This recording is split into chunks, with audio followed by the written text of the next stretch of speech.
In today's video, we're going to be painting a snowman on a wood slice.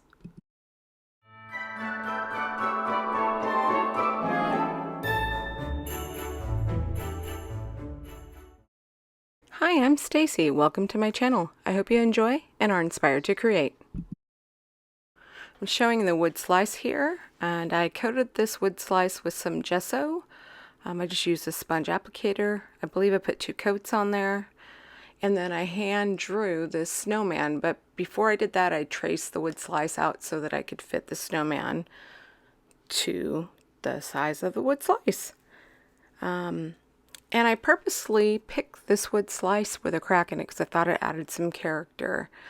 And then, because I don't have any carbon paper, I went ahead and used old school pencil and just laid it on its side and colored the back, and I'm going to trace it onto the wood slice here.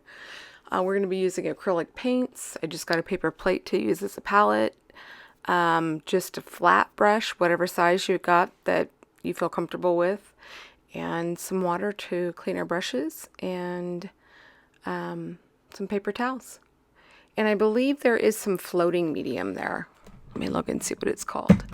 Remember, I'm still kind of a noob to some of this painting. Floating medium, that's what it is, from Folk Art. That's what the clear stuff is on the plate.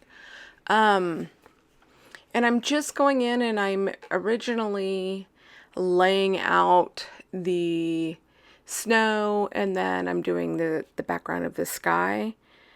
What I would have done if I had to do this over again is I would have just figured out where that horizon line was, put that there, painted those 2 things.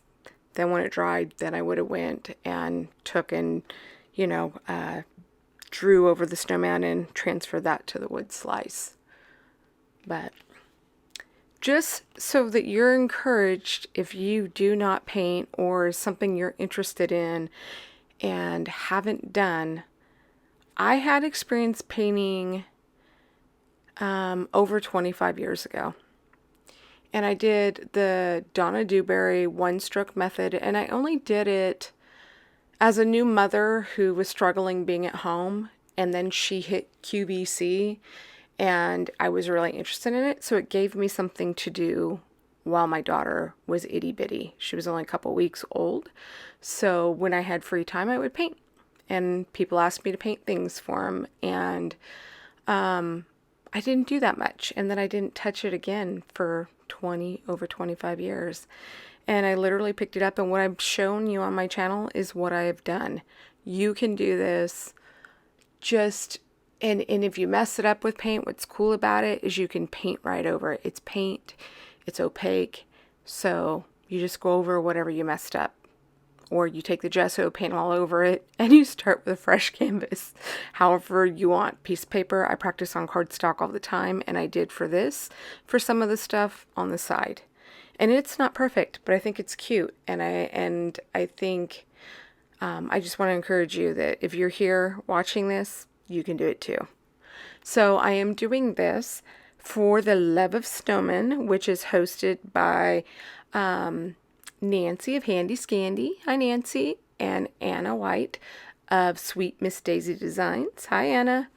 And also part of Christmas in July. So that seems to be the theme for July. We're all making Christmas stuff, which is kind of fun.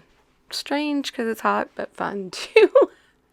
And then I took a round brush. That's what I did the trees with. You could do it with a flat brush, but I'm still learning, so I feel like I'm trying to draw instead of paint. So that's what I did, and I watered the paint down a little bit, or used some of that floating medium too, and that's for the branches to help thin it out a bit. And then I just am painting over the snowman, and I believe I pick up some of that like very light tan, kind of taupey khaki color. And I double load my brush. So that's where you're loading your brush with one color on one side and another on the other. And then you just load it. And so when you paint, you're getting your shading and everything all in one stroke. But it can be done without that. So if you're not comfortable with that, you could just go in with your brush and use that floating medium, put a little bit on your corner, and and let it dry and then go over it, or even do it while it's wet so it blends a bit better. And then I didn't quite have the right color that I wanted for the hat, so I'm making my own. And that's probably why I didn't show you the colors. You've got a white there, you've got a brown. There was a like a lavender color and I think like a blue color to go with the white, and then black, and I just mix them together. But you can get colors pre-mixed, and I'm cheap, so I didn't buy that many, but I think I'm going to go back because the acrylic paint from Folk Art, for just their normal acrylic paint at Hobby Lobby, is $1.07 per tube. So I'll probably go back and pick up a few more, especially because my sweet husband bought me the Donna Dewberry signature paintbrushes, so I want to play around with that. So you'll probably see more painting on my channel just because I'm really enjoying working with something different, different medium. So I just went in and I tried to do the one stroke method with this. Didn't work all that great. So I'm just going to keep going. And I think I doubled my brush here. I think I'm going to do the scarf, and I'm trying to do that one stroke method. For me, because that scarf's kind of smaller and my brush is larger, I should have probably went in with a smaller brush, or even didn't do the one stroke method. Maybe used a round brush because I can get into finer portions. You know, it's all new to me, so I just use whatever you have and play around. You're going to see me mess up. I'm going to paint over it and fix it. So I'm telling you, you can do this. And see how I'm going in and laying the top portion of the scarf that's like over the part that's wrapped around the neck. Though I wish I would have went in and did that with a different brush, because to me it just looks like a one big brush stroke. Or I could have went in and added some tassels at the end, which I think I originally planned on doing, but you know, I didn't do it. And then I'm just going back in and trying to touch things up. I think that's like a fine liner brush there, or a really small round brush. See, I can't tell you what exactly they are. Some of them I know what they are, some of them I don't. I don't know the proper names, so I'm not going to pretend that I do. There are a lot of good channels out there that'll teach you like technical stuff about painting, but I'm hoping that you're inspired. Even if you know what you're doing painting, maybe you'll see this and be inspired. If you can't, I mean, if you don't feel comfortable with your drawing skills, you could use a stamp and stamp it out and paint over it. But I did draw that snowman. And one tip I can give you is when you're lining up, I don't know if you saw in the beginning, so you may want to go back to the beginning with the drawing, is I actually drew like a line down the center of the face, or where the center of the face would be, and then I carried that down onto the belly so that I can line up the nose with the buttons so it has proper alignment. I mean, that would be the one tip, but snowmans are just round balls of snow, so they can be misshapen and they're still going to look great. And you could do something like this and maybe just trace out some circles and paint them in. And if you have the peachy keen faces, you could stamp those out and paint over them. Or even use paint markers if you're more comfortable, you know, maybe paint the body in and use paint markers to do the finer details like the face, the scarf, you know, even the trees and the arms that I put in there, little branches for the arms. You could use buttons. If you're doing a larger piece, you could use buttons for the cold pieces on the front and the eyes. You could even use, if you got a carrot button, for the nose. That would be cool because it would be almost like a mixed media, which it would be because it would be using multiple mediums. And it could be three-dimensional. So I was kind of hesitating there. What do I want to do? And I go back in. I'm just like, all right, I'm going to put a brim on the hat. You know, like a band, not a brim, a band. One of the things that I added, I don't think I added on camera, is later on I put like leaves, 2 leaves and a little berry. I'm sorry, because I think I went back in later when I was doing, like at the end you'll see what I sealed this with, and I didn't do it on camera because it just was a long process, and I'll explain to you what I did when we get there. Besides, I think that maybe it's just, like I said, I hope you come to my channel and get inspired. And this wood slice could be used as a coaster. It could be used as, you could put on a plate stand and use it as a decoration. You could put an eye hook on it and hang it, whether it's from your tree, or if you do wreaths, it could be part of like an embellishment on the wreath. I probably will, my daughter really liked this when she saw the end portion, and so I will ask her if she wants me to put, you could even put like little feet on it and raise it up. I'll ask her what she wants to do with it, and whether she wants me to add an eye hook or get her a plate stand or get something to attach to the back so it can hang. Most likely she'll want to use it on her tree. And then I decided I was going to go in and add some, striping to the scarf to help it, basically because it's not all that great. It looks like some blobs of strokes of paint, and I thought that it would help disguise that and add some interest to it as well. I think whether you're making something for your home or when we paper craft, it's all those little extra details that may not be seen all individually, but as a whole, adding all those little extra details, I think, are what make the pieces that we create just special. It makes cohesion, it makes more visual interest, and more whimsy. And it's not perfect, and that's okay. This could even look cool if you wanted to even go in and rough it up. Maybe at the end, lightly sand it so it looks like it's worn, or dry brush it with some darker paint on the edges. And I'll show you when we get there, I'll explain what I did for some of the stuff that I did to help.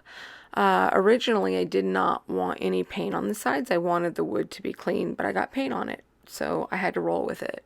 And I'll show you what I did there when we get there. And I'm just going in and trying to make the brim of the hat and clean it up a bit. To me, I didn't mean to go that way, but in the end, it kind of reminded me of a fedora, which I thought was kind of cool. Maybe it gives them a little more swag.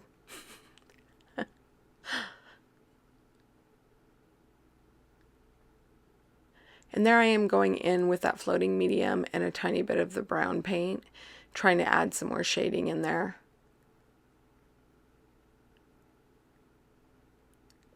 Same thing, trying to add some shading down at the bottom of the snowman. Because I think each one of these little touches, like I said, I think is what adds a little bit more interest. Some more shading in the back. So if you don't do it right away, you can add it however you're comfortable.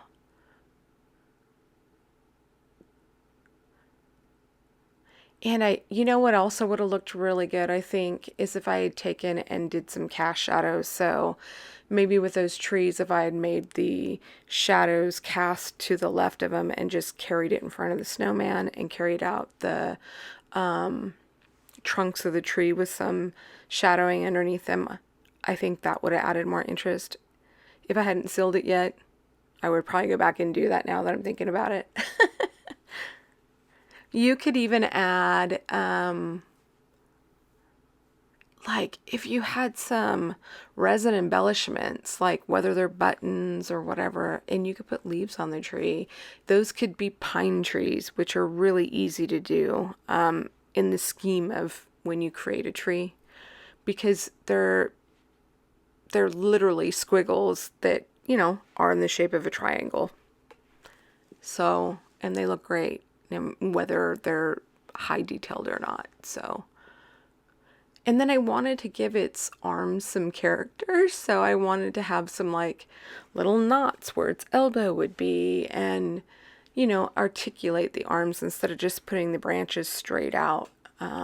Same thing, it looks, and this hand here for some reason reminded me of the hand in Coraline. Have you seen that? It's a Tim Burton one.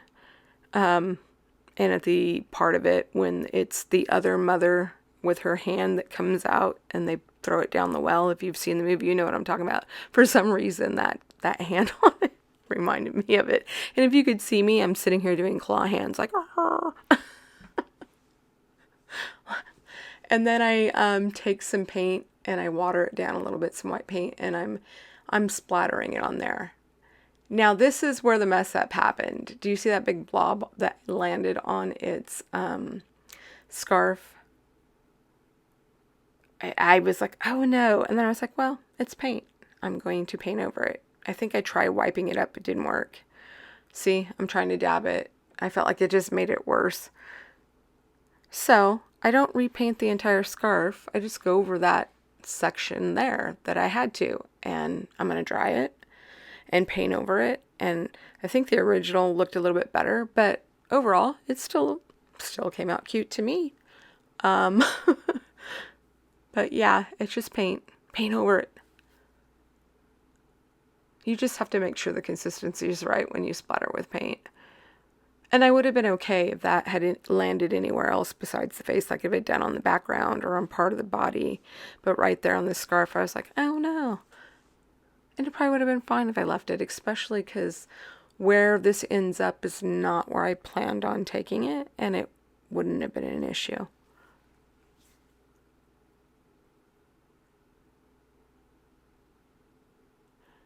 Okay, I believe this is where I go in and I'm going to dry brush the sides. So that's a dry brush. It's a very almost like straw type bristle to it. It's very stiff. And because I got paint on the edges, I'm going to go ahead and just do a dry brush. And then it'll give it some character, some aging, and I don't mind how it came out. It wasn't my original plan, but hey, you roll with it. And sometimes creations come out better when things happen that you don't plan or hiccups and you go to fix them. I think sometimes end up with better pieces than what they originally were going to be. And then I just went back over that with a little bit of brown and dry brush that. And so here's the finished one without any clear coat. I used this triple thick with the sponge applicator. And like I said, I did this off camera because this took days. Literally, it probably took over a week to dry. So I did a coat of it, right? And then I drew on it with a white gel pen, which I'm going to bring in here and show you. And I let that white gel pen dry really well. And then I even took a heat gun to make sure it was dry. Then I took another coat of the triple thick and went over the snow that I drew on with the white gel pen. And I just did dots and I did like little asterisks for snowflakes as well. I did a couple layers of that and then I did it with the Stardust glitter pen and went over it with a final coat, and it has a domed effect. Like there's a 3-dimension to it. And it creates almost like a layered effect there, which is really cool in person. Thanks for spending some time with me. If you enjoyed, please like and subscribe. Bye.